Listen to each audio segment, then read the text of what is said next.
Barakatuhu al-Fatihah. Bismillahirrahmanirrahim.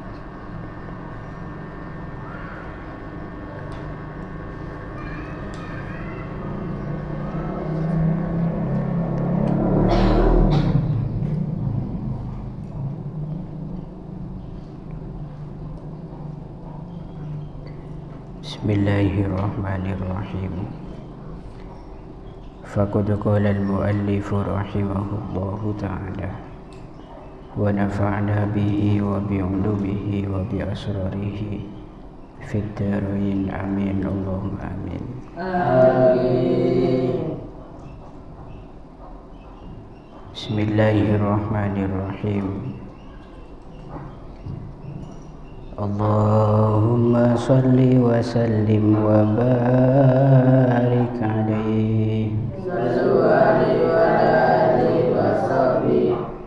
Bismillahi kelawan nyebut asmani Allah Ar-Rahmani kang maha welas ing dalem dunya lan akhirat,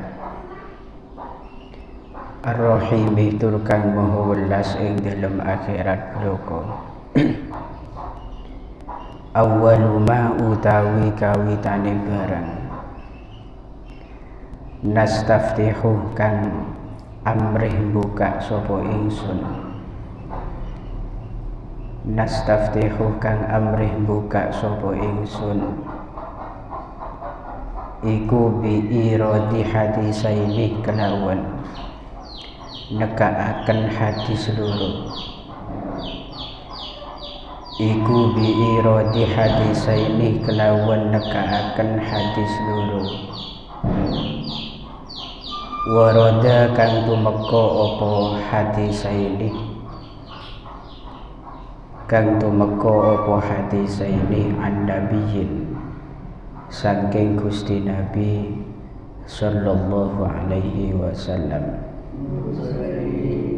Kana kang ono apa qadruhu derajate Gusti Nabi iku aziman kang agung, wa nasabuhu lan ono apa nasabe Gusti Nabi iku kariman kang mulya, wa siratuhu lan ono apa dalane Gusti Nabi atau tindak lampai Gusti Nabi iku mustaqiman kang jejeg. Kala dawuh fi haqqihi ing dalem haqqe Gusti Nabi, sapa manzat lam yazal kang ora kingsir sapa man iku sami'an zat kang midhanget, iku sami'an zat kang midhanget aliman tur kang banget ngudaneni ing dawuh innallaha wa malaikatahu yusalluna 'alan nabiyyi ya ayyuhalladzina amanu sallu 'alaihi wa sallimu taslima. Innallaha satemene Gusti Allah wa malaikatahu lan para malaikate Allah iku yusalluna padha sholawat sapa Allah wa malaikatahu alan nabiyyi ing atase Nabi Muhammad. Ya ayyuhalladzina iling wong akeh silai alladzina amanu kang padha iman sapa alladzina sallu padha sholawat sapa sira kabeh alaihi ing atase Gusti Nabi, alaihi ing atase an-nabiyyi atau Gusti Nabi, wa sallimu lan padha ngirim salam sapa sira kabeh, ay alaihi itu kita takdirannya tasliman kelawan salam temenan, tasliman kelawan salam temenan. Bismillahirrahmanirrahim. falau anna sa'ayna kulla yawmin 'alal ahdaki la fawqan najaib walau anna 'amilna kulla hinin li Ahmad maulidan qad kana wajib. Jadi andaikan kita itu berusaha setiap hari untuk menjatuhkan pandangan kita dalam hal kehidupan terhadap Gusti Kanjeng Nabi, dan andaikan kita semua melakukan penghormatan terhadap maulid Gusti Nabi, maka semua itu betul-betul qad kana wajib, artinya sangat-sangat normal bagi kita para pecinta. Dan ini maksudnya jika kita itu tidak bisa ziarah kepada makam Rasulullah Sallallahu Alaihi Wasallam sebagai wujud kecintaan kita, maka minimal Gusti Kanjeng Nabi itu berada di dalam hati kita, atau berada dalam kehidupan kita dan berada di dalam setiap perilaku kita. Nikah wujud maulid di setiap individu manusia. Karena kita tidak mungkin merayakan maulid Nabi, mengenang jasa Nabi, kemudian mengingat syariat-syariat yang diajarkan oleh Nabi dalam setiap waktu dalam bentuk acara. Itu tidak mungkin, karena di sana membutuhkan banyak biaya, pertama. Yang kedua, banyak upaya untuk menghimpun banyak orang, dan itu sangat tidak mungkin dilakukan setiap hari dalam 1 tahun. Maka minimal kita itu harus ingat ketika ada perayaan maulid Nabi, yang kita harus ingat itu ajaran Rasulullah, suri tauladan Rasulullah, sifat-sifat indah Rasulullah. Itu bukan hanya sekedar mengingat saja. Ya, pertama memang harus diingat, tapi ingatan kita tentang semua itu kita terapkan dalam kehidupan kita setiap harinya, dalam setiap perilaku. Kalau kita dapat rezeki dari Gusti Allah, asyukur, ki syukur nikah syariat Gusti Nabi.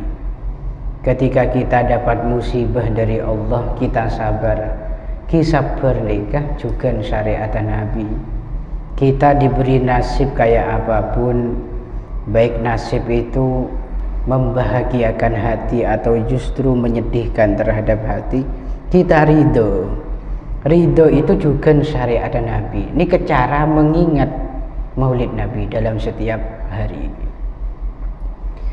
Artinya mulai cekesaren sampai gensaren boleh. Apa yang akan kita ucapkan, apa yang akan kita lakukan, semua itu ada Nabi Muhammad yang di situ menjadi acuan kita, kan? Faham maksudnya? Dalam berperilaku kita memandang syariat Nabi. Ketika kita berbicara, kayak apa Rasulullah mengajari. Ketika kita dapat masalah dari orang lain, bagaimana Rasulullah menanggapinya. Lanika makna daripada walau anna amilna kulla hinin li Ahmad maulidan qad kana wajib. Artinya dalam setiap saat ya kita harus menghormat kelahiran Rasulullah. Nabi lahir ke dunia nikah untuk menjadi suri tauladan bagi kita, jadi acuan, jadi cerminan. Alaihi minal muhaimini kulla waqtin sholatum ma bada nurul kawakib.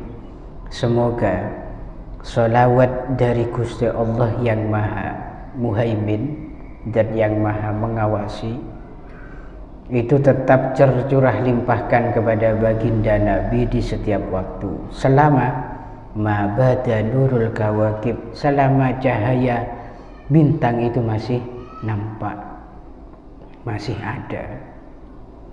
ta'umul ala wal ashabaturron, sekadima sholawat itu nanti juga menyebar mengenai seluruh keluarga dan sahabat Nabi, dan juga itrotahul atoyib, keturunan-keturunan Rasulullah yang baik, keturunan Nabi sepancen bagus.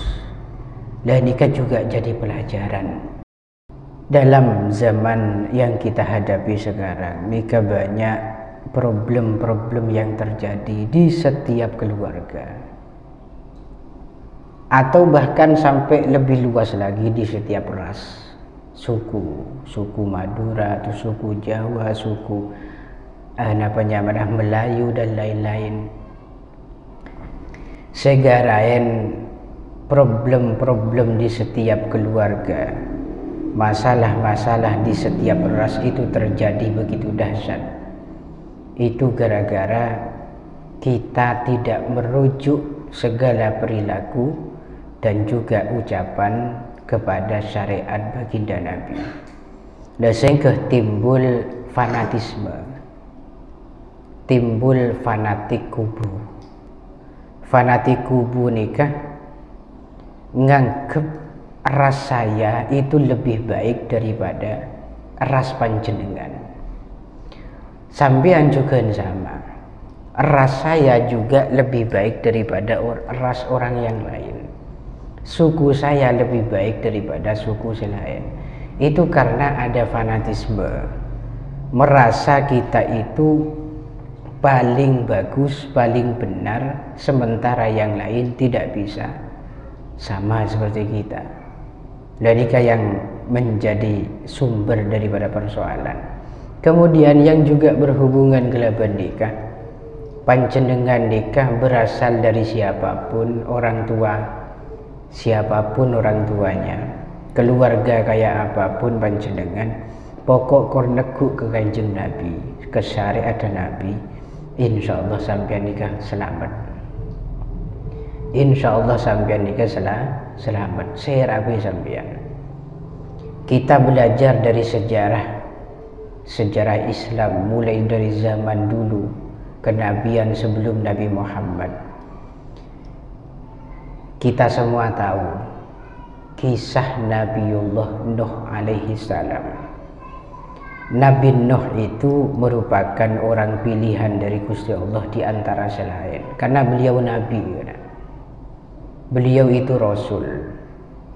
Tapi apakah kenabian Nabi Nuh itu bisa menaungi keluarganya daripada murka Gusti Allah? Tidak. Senajan Nabi Nuh nikah orang pelean, tapi keluarganya itu tidak mengikuti syariat yang disebarkan oleh Nabi Nuh, tidak menaiki kapal yang dimiliki oleh Nabi Nuh, senajan itu anaknya sendiri tercampur terselem. Senajan itu bini natibi nikah terselem pencelaka. Ini ada pelajaran besar di balik ini. Men panjenengan nikah termasuk orang biasa, benih keturunan orang mulja, orang sesemak kepengiran, tapi sampean pakun negu kuat syariat ke Gusti Nabi, maka sampean pasti selamat.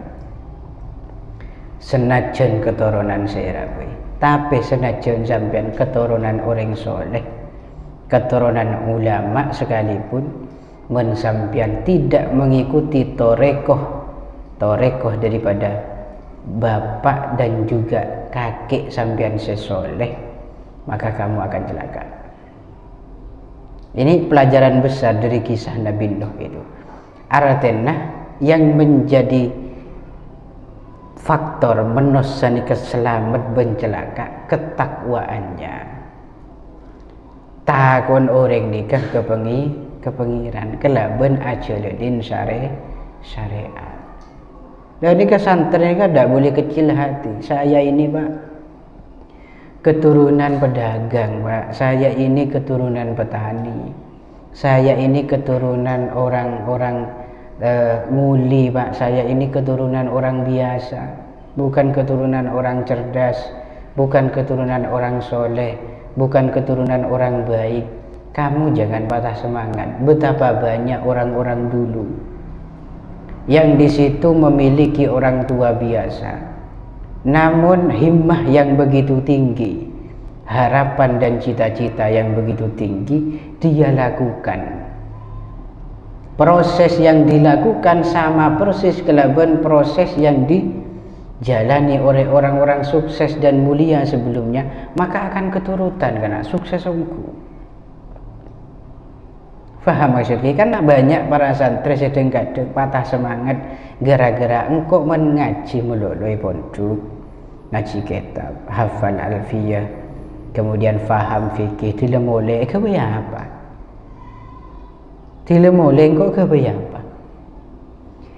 Kalimat semacam itu timbul gara-gara pandanganmu itu merujuk pada orang yang salah. Ucreng rubah sabana mondok tak ada tiap pria. Ucreng rubah mondok pakune kelakuan apa guna rasanan. Cereng rubah mondok lambe tahun ya pakun di situ dadi orang se banyak agabai kesalahan. Itu yang kamu pandang, sehingga pandanganmu keliru menyumbat semangatmu untuk menjadi orang yang berbeda dari mereka. Sulit untuk menjadi orang sukses jika pandanganmu semacam itu. Lagi-lagi kulo tegaskan, kita belajar di pendidikan, entah di sekolah ataupun di madrasah ataupun berenang pondok, itu bukan untuk mencetak kamu sebagai profesi tertentu nantinya. Santri sebeda pondok diketak kudu dadi kiai kepi. Santri sebeda pondok tak kudu dadi ustad kepi. Tapi ilmu saya kandik panjenengan kudu sampean amalkan sesuai kelaban profesi sampean masing-masing. Maka dalam segala dunia bidang profesi itu sangat-sangat dibutuhkan ilmu agama dalam hal apapun. Kedokteran juga sama. Dokter ni meneguk ke syariat mapan ungku kan. Dokter ni meneguk ke syariat mapan ungku, sehingga nanti ketika pasien tersebut bukan mahrumnya, maka akan dicarikan dokter yang satu spesialis dengannya dan di situ mahrum. Kalau tidak mahrum minimal tunggal jenis, sama-sama satu jenis. Dan kalau misalkan tidak ditemukan lagi dokter yang satu jenis, terpaksa dirinya yang harus menangani pasien yang beda jenis, maka dia mengobati itu murni untuk liddawa, untuk mengobati, bukan ada kepentingan selain. Maka dalam pekerjaan yang semacam itu dapat keberkahan tersendiri karena ngamalaki ilmu nah sampean dadi tanah ibadah. Napa boleh persoalan ini kan di segala profesi itu pasti dibawa. Sampean dadi petani men sampean ngosokan tak kira sukses. Sampean dadi petani men sampean coba sangka, coba pikiran ka orang ki sampean gampang ngatokar benoreng. Sampean dadi pedagang mencoba ate sampean gampang karena kalian orang. Lah ini semua ilmu tersebut dapat dari mana? Dari pendidikan. Faham maksudnya? Detih kelaban pernyataan semacam ini harus kita ambil pelajaran besar. Ngaji kitab sampian menggali ilmu setiap saat untuk memperbaiki kepribadianmu dalam segala bidang profesi, bukan untuk mencetak dirimu sebagai ustad atau kiai. Lamun sudut pandangmu semacam itu, cara berpikirmu semacam itu, maka tidak ada istilah kesuksesan diukur oleh profesi. Engkau mondok tak dadi ustad berarti tak sukses. Benih, saya tak sukses nikah mensampian di ilmu nate yang kun. Maka ada kiai sekali menki cubaan ate ka orang, menki cubaan sangka ka orang, menki kasar ka orang, sobung orang bener di matanya, maka dia bisa disebut orang yang gagal mengemban amanah yang berupa ilmu. Ini kan harus sampean pegang kaidah semacam ini. Allahumma sholli wa sallim wa barik alaihi. Fasubhana man khassahu sallallahu alaihi wa sallam bi asyrafil manasib wal maratib. Ahmaduhu ala ma manaha minal mawahib. Maha suci zat yang telah mengistimewakan Rasulullah dengan pangkat benderajat sepaling muljah dengan Nabi Muhammad. Ahmaduhu, saya memuji kepada Gusti Allah, ala ma manaha minal mawahib, atas segala pemberian yang telah Allah limpahkan kepada kami. Wa asyhadu an la ilaha illallah wahdahu la syarikalah Rabbul masyariqi wal maghrib.